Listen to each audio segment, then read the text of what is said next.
안녕하세요, 김아리스입니다. 제가 세컨 비자를 위한 농장 일을 하고 있을 때 도시에서 시골로 넘어오는 이야기를 하면서 농장 일을 어떻게 구했는지도 살짝 이야기를 했었어요. 근데 그때는 사실 세컨 비자만을 위한 영상이라고 하기에는 워홀 오기 전 마음가짐이나 준비 과정에 대한 이야기를 했다면, 이제는 좀 더 워홀로 호주로 도착한 다음 세컨 비자에 실질적으로 도움이 되는 영상을 만들어 보고자 카메라를 켜게 되었습니다. 시골로 출발하기 전에 일 어떻게 구했는지, 뭐 준비할 거는 뭐가 있는지, 컨트랙터나 에이전트 관련된 이야기도 조금 해볼 거고요.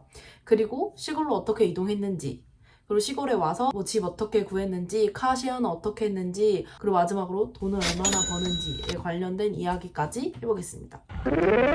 우선 저희는 페이스북을 통해서 직컨으로 일을 구한 케이스입니다. 그래서 에이전트나 컨트랙터 같은 걸 거치지 않고 일을 구했어요. 페이스북에 본인이 찾은 그런 지역 관련해서 그 지역 커뮤니티 페이지에 들어가서 안녕, 우리는 어쩌고 저쩌고인데 어쩌고 저쩌고 해서 일을 구하고 있다. 우린 진짜 성실하고 진짜 대단한 사람들이야. 이런 식으로 올렸어요. 글을 올렸더니 꽤나 다양한 농장주들 혹은 슈퍼바이저들한테 연락이 왔고, 그 중에 한 군데서 저희가 생각한 괜찮은 곳과 컨택해서 가게 된 것입니다. 근데 사실 그렇게 페이스북에 올리기 전에 저희도 몰랐어가지고 호주의 유명한 대기업, 대농장들 같은 데에다가 그런 이력서 보내고, 거기 보면은 사이트에 지원을 할 수 있는 공간이 있어요. 홈페이지에 보면은 그런 데에 지원을 하기도 했는데 다 연락이 안 왔고, 직접 저희가 페이스북에 올렸을 때 댓글 달 분들이랑만 가장 활발하게 답변을 해주셨어요. 그리고 이력서 관련해서도 그냥 자연을 사랑하고 뭐 되게 자연과 가깝게 지냈으며 약간 이런 자연과 관련된 썼던 것 같아요. 근데 사실 저는 개인적으로 농장 일을 구하신다면 제일 중요한 건 타이밍인 것 같습니다. 타이밍이 왜 중요하냐면 그 작물마다 시즌이 있어요. 참고로 제가 했던 블루베리 같은 경우는 시즌이 8, 9월부터 시작해서 12월 정도에 끝나는 그게 그 시즌이었고, 또 했던 시트러스, 뭐 레몬, 라임, 오렌지 이런 거는 약 5월에 시작해서 9월쯤에는 끝나야 되는 그런 시즌이었어요. 그러니까 그 시즌에 맞게 본인이 원하는 작물 그걸 찾아가지고 그 시즌이 활발할 때 연락하면 사실 좀 늦었다고 볼 수 있어요. 그러니까 그 전에 한 달 전부터 연락해서 너 내 작물에 하고 싶다 뭐 이런 식으로 연락을 하면 훨씬 더 효과적일 것 같아요. 왜냐면 그 슈퍼바이저들은 시작하기 한 달 전부터 해서 사람들을 모아요. 근데 이게 왜 쉽지 않냐, 왜 농장 일조차 구하기가 어렵냐 하면은 이미 그 지역은 그 시골 커뮤니티가 다 이루어져서 거기에서 정착해서 사는 사람들은 이미 그 시즌은 블루베리 갖고 어떤 시즌은 다른 데 갔다가 다른 데 갔다가 그러니까 그 지역에 있는 농장을 이렇게 도는 거예요. 그러니까 이미 사람은 충분하고 그들끼리 서로 충분히 이미 유대 관계가 있는 거예요. 그 사이를 파고들어야 되는 거죠. 그래서 다행히 저희는 운이 좋게 그 슈퍼바이저 분들이 새로운 사람들을 좀 더 구하고 있었고, 그래서 좀 둘 다 서로 타이밍이 맞아서 저희는 채용이 된 것 같습니다. 저는 문다브라라는 지역을 갖고 문두버라인데 외국인들은 문다브라 이렇게 발음해요. 아무튼 그래서 문다브라 지역을 갖고 어커먼데이션도 트랜스포트도 방법을 저희가 셀프로 짜서 했습니다. 그래서 어떻게 검색했냐, 그 지역 플러스 백패커스 이런 식으로 하면 저희처럼 돈을 벌기 위해 혹은 비자 때문에 그 시골에 머무는 사람들이 있어요. 그런 사람들을 위한 숙소 같은 게 시골마다 항상 있습니다. 그래서 저희는 문다브라 백패커스 이렇게 검색해가지고 거기 나오는 세 군데 중에서 가장 괜찮아 보이는 곳에 연락을 했습니다. 한 그래도 일주일 전에 연락해서 예약을 잡았던 것 같아요. 그 숙소도 미리 결정을 해야 되는 게, 당장 오셨을 때 숙소가 다 풀로 차 있을 수가 있어요. 제가 머물렀던 숙소도 자주 풀 부킹이 됐었어가지고 사람들을 못 받을 때도 많더라고요. 그래서 그것도 알아보고 가셨으면 좋겠다. 그리고 이동에 관련 이야기를 해보자면, 정보 영상에서도 말씀을 드렸는데 저희들처럼 브리즈번에서 문두버라로 가는 차량을 구하는 글이 1년 전에 올라와 있었고 어떤 댓글이 1년 전에 달려 있었어요. 근데 제가 그때 너무 간절했던 게, 겐다 문두버라 단톡방, 한국인 단톡방에 여쭤봤을 때는 거의 500을 부르시더라고요. 너무 비싸잖아요. 그땐 저희가 정말 돈이 없었어요. 그래서 어떻게 해야 되지 하다가 그런 글을 발견한 거죠. 그래서 그 사람한테 안녕, 내가 1년 전에 네가 단 댓글을 봤어. 혹시 너 아직도 그런 식으로 브리즈번에서 문두버라로 이동하는 경우가 있니? 그렇다면은 너한테 라이더 쉐어를 부탁하고 싶어. 이렇게 제가 말을 한 거죠. 그리고 정말로 믿을 수 없게도 그 사람한테 연락이 와가지고 무려 인당 $50를 부르시더라고요. 그래서 인당 $50로 갔습니다. 사실 무모했던 게 어쨌든 얼굴도 못 본 호주인 남성과 그분한테 저희의 모든 짐을 맡기고 트럭을 타고 중간에 떨궈지며 황무지밖에 없는 그 거리를 가겠다고 결심을 한 거잖아요. 그래서 저희 그때 집주인이었던 제프 할아버지가, 그분도 호주인이셨는데 새벽 6시 반에 출발하는데도 같이 내려가서 그 아이디도 확인해 주시고 저희랑 같이 얘들 잘 부탁한다 이런 식으로 말씀을 해주셔가지고 그 두 분이 저 번호도 주고 받아서 인증을 하고 출발한 격이었습니다. 뭐 다행히 무사히 도착했고 그 분과는 정말 친한 친구가 돼서 중간에 브리즈번 갈 때도 그 아저씨한테 연락해서 자주 연락을 됐고, 그리고 그 아저씨가 제 친구들 사이에서 약간 핫플이 돼가지고 저한테 다 번호 받아가지고 오작교 같은 역할도 해줬다 해서 그렇게 와가지고 예약했던 첫 번째 집에서 지내게 됐는데요. 2-3달 정도 살았고, 그리고 그 다음 집을 두 번째 집을 3주 그리고 그 마지막 집에서 10월 초까지 살았었는데요.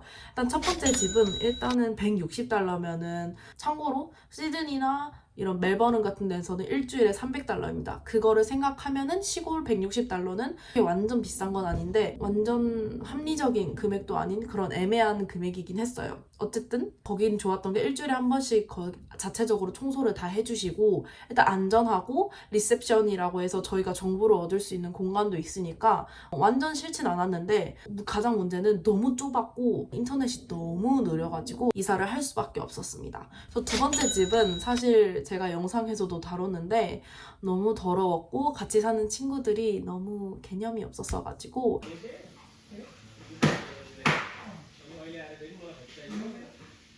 3주 후에 튀었어요. 그 집은 페이스북 마켓플레이스에서 구했는데 그 이야기도 아마 영상에서 했습니다.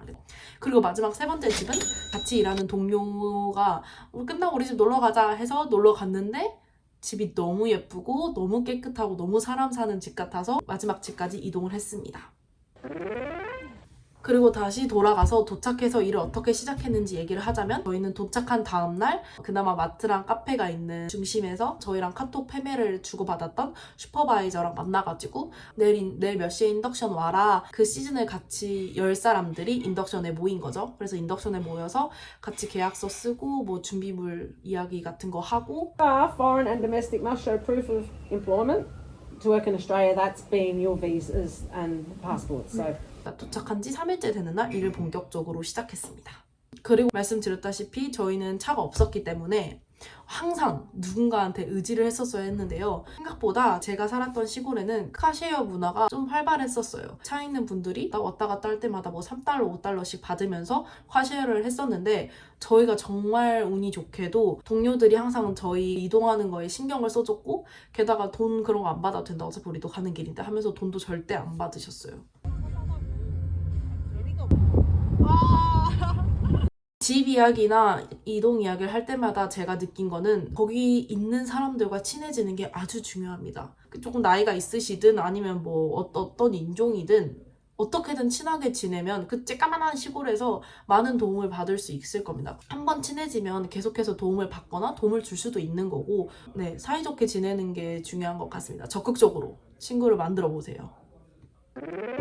제가 두 군데서 일을 했었는데요. 한 군데는 패킹 쉐드였고 한 군데는 그 블루베리 피킹이었습니다. 두 군데 다 평균적으로 6시간에서 8시간 정도 일을 했고 일주일에 평균적으로 40시간 정도 일한 것 같아요. 근데 문제가 약 한 달 정도 일을 하고 저희가 한 달 5주를 거의 그냥 때려 쉬었어요. 아무것도 안 했어요. 왜냐면 갑자기 날씨가 안 좋아진 탓에 저희 패킹 쉐드에서 피킹을 못 한 거예요. 그러니까 피킹을 못 하니까 패킹할 게 없는 거지. 그래서 원래는 약 2주 정도만 쉰다 이랬는데 갑자기 그 5주를 날려먹은 거죠. 그래서 그 뒤로 블루베리 조금 하다가 다시 킹쉐드 시즌 마무리 될 때까지 8월까지 쭉 하고 9월부터 10월 떠나기 전까지는 블루베리에서 쭉 한 겁니다. 그러니까 왔다 갔다 했어요. 저희는 제가 2주에 한 번씩 받는 페이슬립도 있고 일주일에 한 번씩 받는 페이슬립도 있어서 총 페이슬립이 15개가 있고 이게 총 21주치예요. 그래서 제가 일한 주만 세면 총 21주를 일한 거예요. 그러니까 약 3달 하고 일주일을 일을 한 거죠. 그렇게 해서 총 번 돈이 얼마냐 하면은 페이슬립에 찍힌 돈을 다 더해보면 약 16,405달러입니다. 지금 환율로 계산해보면 약 1,435만 7천 원. 그래서 4달 하고 일주일 동안 1,435만 7천 원인 거죠. 근데 중요한 건 여러분 제가 방금 말씀드렸다시피 제가 한 달을 쉬었잖아요. 그러니까 저는 한 달 동안 그지였기 때문에 5달 동안 이 돈을 번 거죠. 어떻게 보면 따지고 보면은. 근데 그 한 달도 사실 제가 일을 다른 걸 할 수 있었어요. 포도나무 가지치기라던가 이런 일이 제안이 들어오기도 했었는데 친구들한테 제가 그때 게으르고 브리즈번 놀러 갔다 온다고 해가지고 그냥 안 했어요. 네, 저희 잘못입니다. 그러니까 이건 역량이에요. 본인 역량. 그리고 이제 모은 모든 돈을 거의 다 이제 그 끝나고 멜번 오기 전 발리 여행을 갔었거든요. 10일 동안. 거기서 다 꼬라박고 왔습니다. 네, 그렇게 됐어요. 네. 참고로 시골 갈 때 챙겼으면 좋겠다라고 하시는 거 보면은 만약 농장이라면 이런 거 있잖아요. 그 책 넓은 모자랑 한국은 되게 잘 나오잖아요. 여기 목까지 이렇게 싹 여기 내려오고 등산할 때 쓰는 여기까지 올라오는 거. 그런 거를 한 사발이 농장일을 할 게 확신하다면 한 사발이 사고 오시는 게 좋습니다. 왜냐면 그만큼 좋은 퀄리티에 그만큼 좋은 가격인 게 없어요. 다이소에서 5,000원이면 살 거를 여기선 3만 원 주고 사야 한다.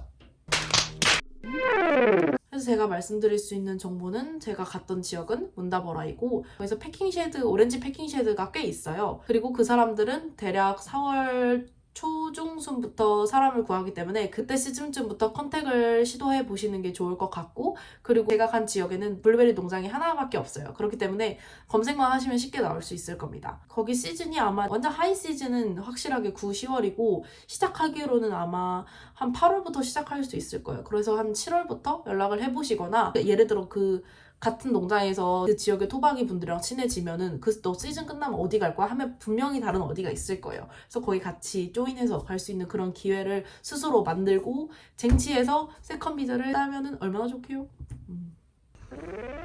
어쨌든 농장에 대한 좀 부정적인 댓글들이 가끔 보이는데 사실 저는 그 시골에서 5달 동안 살고 실내에서도 일해보고 바깥에서도 패킹하면서 일해본 사람으로서 힘들긴 힘들었죠. 근데 돌이켜보면은 정말 좋았던 경험이었던 것 같습니다. 제가 언제 그런 자연에서 진짜로 세시면 문 닫는 카페 하나, 마트 하나 있는 그런 작은 시골에서 언제 그런 좋은 공기 마시면서 살아보겠어요? 좋은 친구들도 진짜 많이 사귀고.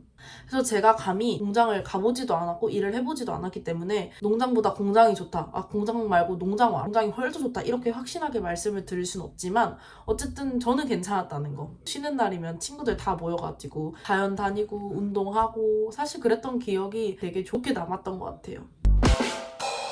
추가로 좀 도움이 되는 부분은 제가 자막으로도 많이 달려고 노력할 테니까 자막까지 꼼꼼히 봐주셨기를 바라고요. 저는 이제 멜번에서 지내는 영상으로 다시 찾아뵙겠습니다. 봐주셔서 감사합니다. 안녕.